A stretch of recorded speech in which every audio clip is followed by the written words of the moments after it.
Le Chubby Bunny ou lapin joufflu est un défi populaire sur internet consistant à mettre un maximum de marshmallow dans sa bouche. Mon défi, animer une émission entière avec assez de marshmallow dans la bouche pour pouvoir être gêné dans la présentation, mais pas trop afin qu'un minimum d'articulation soit possible. Néanmoins, l'essentiel de la vidéo sera sous-titré au cas où. C'est parti.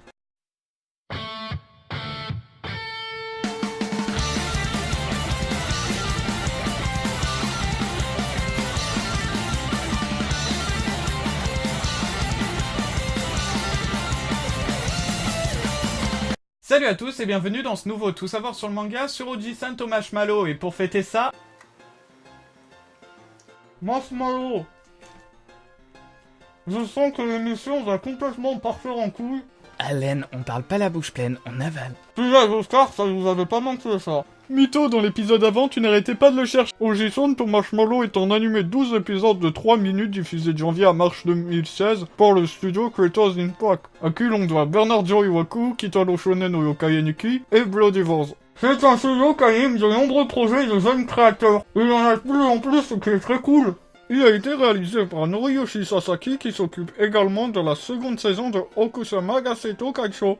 Et le réalisateur en chef est Isayoshi Hirasawa, qui a occupé ce poste pour de nombreux animés du studio. La chara designer Mari Shirakawa tient son premier rôle dans l'animation. L'anime adapte un web manga de Rekomaru Otoi, publié via la communauté en ligne Pixiv, qui a comptabilisé plus de 20 millions de vues. Il est toujours en cours de parution. Je pensais pas que les noms seraient hyper galères à prononcer comme ça. Dans cette œuvre, on y suit les relations au quotidien entre Uge Abairo, un monsieur d'un certain âge qui adore le marshmallow, et Wakabayashi, une jolie secrétaire de bureau secrètement amoureuse de lui. Au fil des épisodes, on y découvre de nombreux personnages et tout autant de situations propices aux gags. On a affaire à un anime qui n'a pas de grandes ambitions et désire seulement nous faire rire.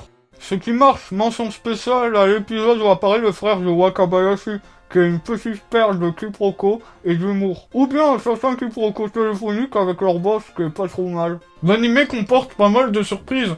Le plot twist qui apparaît autour de l'épisode 10 est très bien réussi, c'est un des meilleurs de l'année 2016. J'étais impatient pour la suite d'un anime de 3 minutes, ce qui est assez rare. Encore plus étonnant dans un anime humoristique. Bien entendu, l'anime est en cours, ce qui est le bon format pour Oji Santo Marshmallow, et il y a peu à dire pour ne pas spoiler. L'anime misant beaucoup sur l'humour. Mais ce qui m'a marqué aussi dans cette œuvre, c'est que pour une fois, l'anime, autant que sa relation, ne se sert pas d'un héros banal, d'un protagoniste qui suit les canons standards. Au contraire, ici, il est âgé, rond, moustachu, petit, mais il est humain. Et par son humanité dégage un charisme naturel, à la différence des standards que je trouve vides. Ce qui d'ailleurs attire Wakabayashi, leurs relations ce sont juste deux collègues, mais dans le peu de scènes où Wakabayashi tente de séduire Hige, ce n'est pas blindé de fanservice inutile en acceptant l'OAV bien sûr. On a affaire à une petite série très agréable à regarder. Autre truc appréciable, à la fin des épisodes on a droit à diverses recettes de cuisine à base de marshmallow. Ce qui est toujours intéressant pour quelques gourmandises. Bien qu'il n'était que 41ème de mon top des meilleurs animés de l'année 2016, je tenais à mettre en lumière cet animé fort sympathique. Ou plutôt utiliser un prétexte pour te gaver de marshmallow. Mais tu as tout à fait raison.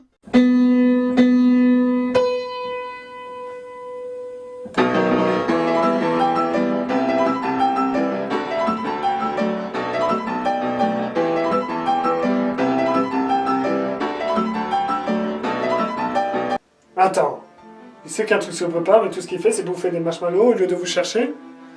Vous en pensez quoi, Kubo et Luna?